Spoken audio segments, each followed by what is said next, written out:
મોટું ડોવડું હતું, દેવ ડોવડી હતી. આ વાદ્યને હવા ફૂંકી વગાડાતું સુશીલ વાદ્ય કહી શકાય.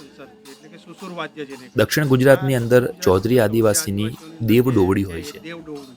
પ્રકૃતિના રક્ષક અને તેને જ ઈશ્વર માની તેની પૂજા કરતા આદિવાસી સમાજે પોતાની જીવનચર્યા, ઉત્સવ અને આનંદના પ્રસંગોમાં પણ પ્રકૃતિને વણી લીધી છે. તેમના મનોરંજનના સાધનોમાં પણ પ્રકૃતિનો ભાગ જોવા મળે છે. એટલે કે તેમના વાદ્યો મહદઅંશે પ્રાકૃતિક રીતે તેઓ બનાવતા હોય છે, જેમાંનું એક વાદ્ય છે ડોગડું. એકબીજા સાથે જુદા જુદા તેના અંગો ભેગા કરવા માટે જે ચોંટાડવા માટે મીણનો ઉપયોગ થાય છે, તે ફરીથી વાપરી શકાય તેવા મીણ હોય છે.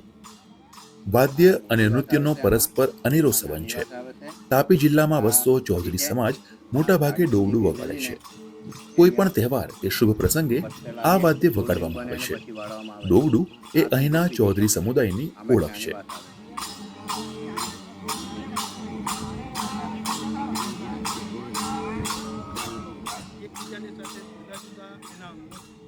વૈજ્ઞાનિક રીતે આપણે ગમથી પરિચિત છીએ, પરંતુ આ એક સરસ મીણ છે અને એથી વાદ્ય ચોંટાડવામાં આવે છે અને એક ચોક્કસ પ્રક્રિયા દ્વારા બનાવવામાં આવે છે. અને એનાથી એ ચોંટાડવામાં આવે છે અને એક ચોક્કસ પ્રોસેસ દ્વારા એને બનાવવામાં આવે છે. ચૌધરી સમાજના ઘણા બધા જુદા જુદા વાદ્યો છે, જો કે તેમનું મુખ્ય વાદ્ય ડોવડું છે. દરેક સમાજની આગવી પરંપરા અને ઓળખ છે. આ ઓળખના કારણે જ પોતાની કલા રજૂ કરવા આ કલાકારો રાજ્ય બહાર પણ જાય છે. અમે દિલ્હી, ઇન્દોર, ભોપાલ, ગાંધીનગર અને ભરૂચ કાર્યક્રમ માટે ગયા. મહારાષ્ટ્રમાં પણ ઘણી જગ્યાએ અમારા ભાઈઓ બહેનો કાર્યક્રમ માટે ગયા છે. અમે 19 જણનું ગ્રુપ છીએ અને બધા એક સાથે જઈએ છીએ. અમે લગ્ન પ્રસંગમાં પણ જઈએ છીએ.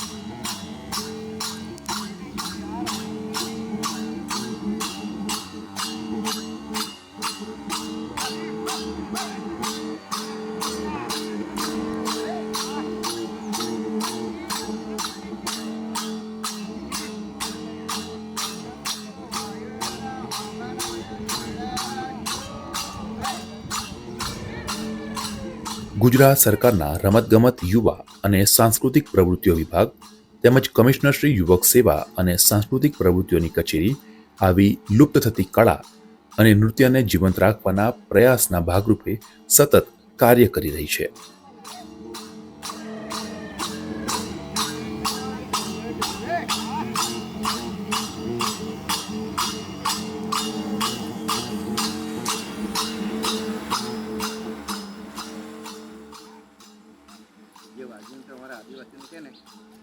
અમારા આદિવાસી વાજિંત્રોને આપણે જાળવી રાખવું જોઈએ, તેને ભૂલવું ન જોઈએ.